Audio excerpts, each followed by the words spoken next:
मन्त्रि महिला उद्यमिता अभियान scheme self help ग्रुपनि आइजोफोरनि बिजनेस मावनो सोनाय 10,000 रां। फाइनेलि नोंथांमोना दिनै नैबे मुख्यमन्त्रि महिला उद्यमिता अभियान स्किमनि 10,000 रां बिजनेस मावनो सोनाय नैबे 10,000 रांखौ नोंथांमोना दिनै मोननो हागोन। गोबां मानसिफोरा सोंहरदों आसामनि प्रत्येक जिल्लायावनो दिनैनो नैबे मुख्यमन्त्रि महिला उद्यमिता अभियान स्किमनि 10,000 रांखौ मोनगोन नामा? बेखौ गोबां मानसिफोरा सोंहरदों। आङो बेनिनो मोनसे आपडेट लानानै फैदों। नोंथांनि बेंक एकाउन्टआव मोनफ्रोमबो आसामनि जिल्लायाव नैबे 10,000 राङा दिनैनो हाबगोन नामा? लोगोसे गोबां मानसिफोरानो सोंहरदों नैबे मुख्यमन्त्रि महिला उद्यमिता अभियान स्किमनि final selection list district wise आरो समष्टि वाइज बेनि डेटाया फैबाय। बेखौबो गोबां मानसिफोरा नुवाखै बुंदों। दाख्लैबावै आङो भिडिअनि जोहै आपडेट नोंथांमोननो खोन्थाहरबायमोन। नोंथाङा बे आपडेट नैबे मुख्यमन्त्रि महिला उद्यमिता अभियान स्किमनि फाइनाल लिस्टखौ नोंथाङा बोरै चेक खालामनो, एप्रुभ जानाय रिजेक्ट जानाय, बेखौबो आं नोंथांमोननो दिनैनि नैबे भिडिअनि गेजेरावनो खोन्थाहरगोन। नोंथाङा गावबागावनि मबाइलावनो गावबागावनि समष्टि वाइज बा डिस्ट्रिक्ट वाइज एप्रुभ जानाय रिजेक्ट जानाय लिस्टखौ नोंथाङा चेक खालामनानै नायनो हागोन।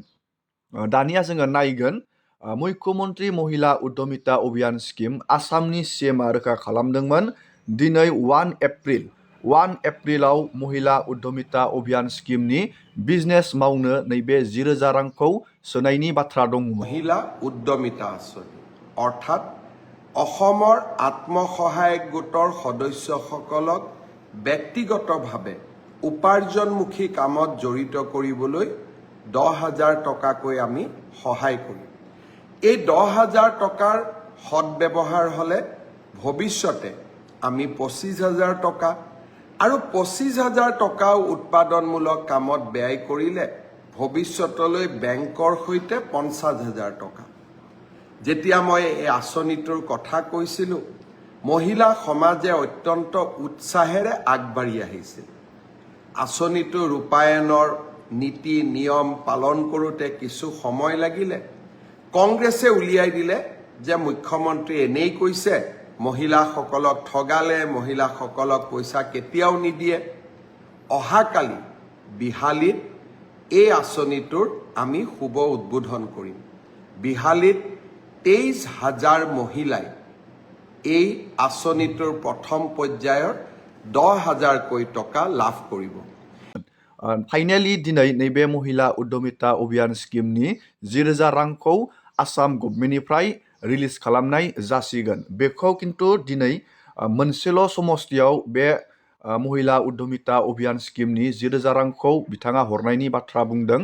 बिथाङा गावनो मोनसे मिटिंनि जोहै आसामनि CMआ नैबे महिला उद्यमिता अभियान स्किमनि फार्स्ट इनस्टलमेन्टखौ बिथाङा सोनानै होगोन। बे समष्टियानो जाहैबाय बिहाली समष्टि। बिहाली समष्टियाव नैबे मुख्यमन्त्रि महिला उद्यमिता अभियान स्किमनि दिनै रां सोनायखौ जागायगोन। आसामनि प्रत्येक जिल्लानि समष्टिफोराव खिन्थु नैबे मुख्यमन्त्रि महिला उद्यमिता अभियान स्किमनि रांखौ मोनजोबनाय नङा।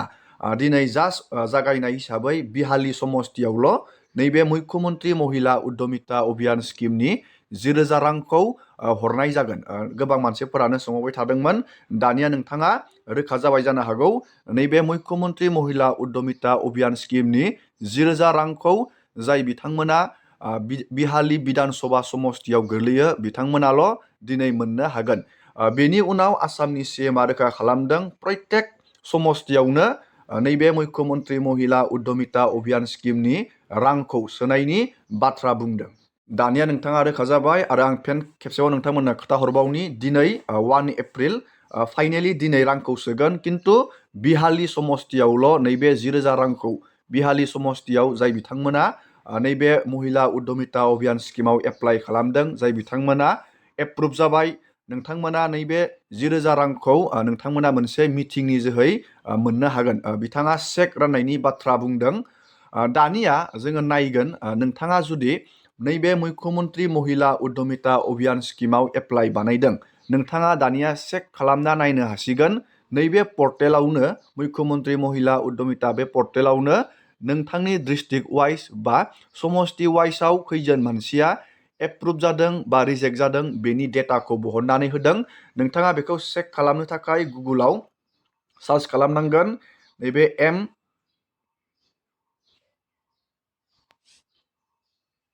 गुगोलाव सार्च खालामनांगोन नैबे MMUA। नोंथाङा बेखौ सार्च खालामबानो जाबाय। लिंकखौ आङो भिडिअनि गाहायाव होनानै दोनखादों।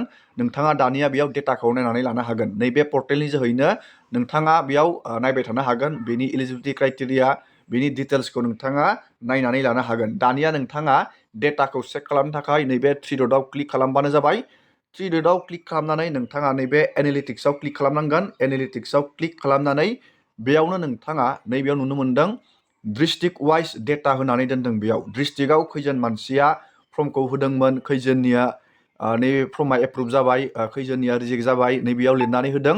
नोंथाङा बिदि डेटाखौ चेक खालामनो हागोन। दानिया नोंथाङा बबे डिस्ट्रिक्टआव गोलैयो बे डिस्ट्रिक्टआव नोंथाङा क्लिक खालामना होनांगोन। डिस्ट्रिक्टआव क्लिक खालामनानै डिस्ट्रिक्टनि ब्लकआव नोंथाङा चेक खालामनानै नायनो हागोन। नैबे डिस्ट्रिक्टनि ब्लकखौ नैबे गाहायाव लिरनानै होदों। नैबे मोनसे ब्लक बजालि ब्लक। बे बजालि ब्लकआव खैजोन मानसिया फर्म होदोंमोन, खैजोन एप्रुभ जाखो, खैजोन रिजेक्ट जाखो, नोंथाङा बेबायदिनो चेक खालामनानै नायनो हागोन। नोंथांमोननि थाखाय मोनसे मोजां दिन। दिनै फार्स्ट नैबे 1 एप्रिल दिनै मुख्यमन्त्री महिला उद्यमिता अभियान स्किमनि फार्स्ट किस्तिखौ दिनै बिहाली समष्टियाव आसामनि CMआ गावनो राननायनि मोनसे बिग थांखि लादों दिनैनि। नैबेयाव जों मोनसे इम्पर्टेन्ट आपडेट नायबावगोन। गोबां मानसिफोरानो साननो हागौ मुख्यमन्त्री महिला उद्यमिता अभियान स्किमनि रांखौ आसामनि CMआ बिहाली समष्टियाव चेक राननायनि बाथ्रा बुंदों। नाथाय प्रत्येक जिल्ला बा समष्टियावनो बे चेकखौ रानाबो जानो हागौ। मानो होनोब्ला नैबे पर्टेलावनो नैबे गाइडलाइनावनो रोखायै मेनसन खालामनानै होखादों। नैबे आधार सिडिड सेवा, बेखौ DBT बुङो।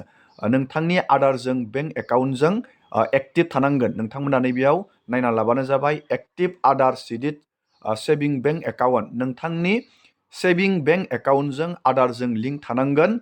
बेयावसो मुख्यमन्त्री महिला उद्यमिता अभियान स्किमनि 10,000 राङा हाबगोन। नाथाय बिहाली समष्टियाव जागायनाय हिसाबै बिथाङा चेक राननायनि बाथ्रा बुंदों। सम थानायावनो नैबे आधारजों बेंक एकाउन्टजों लिंक खालामनानै लाबानो जाबाय। मुख्यमन्त्री महिला उद्यमिता अभियान स्किमनि 10,000 रांखौ नोंथाङा बेंक एकाउन्टआव रिसिभ बानायनो थाखाय। दिनैनि भिडिअखौ आङो बेखिनियावनो फोजोबबाय। बेनि माबाफोर गोदान आपडेट फैयोब्ला नोंथांमोननो भिडिअनि जोहै आपडेट होगोन। दिनैनि भिडिअखौ बेखिनियावनो फोजोबबाय। नोंथांमोना भिडिअखौ नायनानै मोजां मोनदोंबा लाइक खालामबानो जाबाय। चेनेलाव गोदानबा चेनेलखौ साबस्क्राइब खालामबानो जाबाय। एसेनोसै दिनैनि